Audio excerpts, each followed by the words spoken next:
ಎಲ್ಲವೂ ಕೂಡ ನಾನು ಬಿಟ್ಟು ನಾನು ಮಾಡೋ ಕೆಲಸ ಬಿಟ್ಟು ಹೊರಗಡೆ ಪ್ರಪಂಚದಲ್ಲಿ ಎಲ್ಲವೂ ಕೂಡ ತಪ್ಪಾಗಿ ಕಾಣಿಸೋದು ನಮಗೆ. ಹೌದು. ಪ್ರತಿಶತ 95%.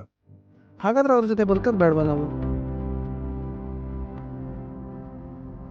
ನಮಗೆ ಬೇಡ ಅಂದಿದ್ದು ಯಾವಾಗ ಹತ್ರ ಬರುತ್ತೆ, ಅಥವಾ ನಮಗೆ ಅವಶ್ಯಕತೆ ಇಲ್ಲದ್ದು ಯಾವಾಗ ನಮ್ಮ ಹತ್ರ ಇರುತ್ತೆ, ಅಥವಾ ನಮಗೆ ಇಷ್ಟ ಇಲ್ಲದ್ದು ಯಾವಾಗ ನಮ್ಮ ಹತ್ರ ಇರುತ್ತೆ ಅಂತ ಹೇಳಿದ್ರೆ, ಎಲ್ಲವೂ ಕೂಡ ನಾನು ಬಿಟ್ಟು ನಾನು ಮಾಡೋ ಕೆಲಸ ಬಿಟ್ಟು ಹೊರಗಡೆ ಪ್ರಪಂಚದಲ್ಲಿ ಎಲ್ಲವೂ ಕೂಡ ತಪ್ಪಾಗಿ ಕಾಣಿಸೋದು ನಮಗೆ. ಹೌದು. ಪ್ರತಿಶತ 95%.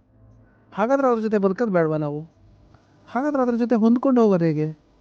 ಅಲ್ಟಿಮೇಟ್ಲಿ ಟ್ರುತ್ ಇದು. ಹ್ಮ್. ಹೊಂದಲೇಬೇಕು. ಸಮಾಜ ಇರೋದೇ ಹೀಗೆ. ಕಂಡಮ್ಮು ಕ್ರಿಟಿಸೈಸ್ ಇದ್ದೇ ಇದೆ. ಏನು ಮಾಡಿದ್ರು ಕಾಲೆಳೆಯುವಂಥ ಜನ ಇದ್ದಾರೆ. ಏನು ಮಾಡಿದ್ರೂ ಅವಹೇಳನ ಮಾಡ್ತಕ್ಕಂಥ ಜನ ಇದ್ದಾರೆ.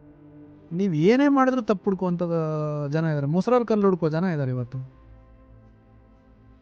ಹಂಗಂತ ಅದ್ರ ಜೊತೆ ಹೊಂದ್ಕೊಂಡು ಹೋಗೋದು ಬೆಸ್ಟು, ಅಥವಾ ಇವರು ಮೊಸರಲ್ಲೂ ಕೂಡ ಕಲ್ಲು ಹುಡುಕ್ತಾರಪ್ಪ, ಅಥವಾ ಮೊಸರನ್ನೇ ತ್ಯಜಿಸೋದು ಒಳ್ಳೆಯದು, ಅಥವಾ ಅದನ್ನು ಪ್ರೊಡಕ್ಷನ್ ಸ್ಟಾಪ್ ಮಾಡೋದೇ ಒಳ್ಳೆಯದು?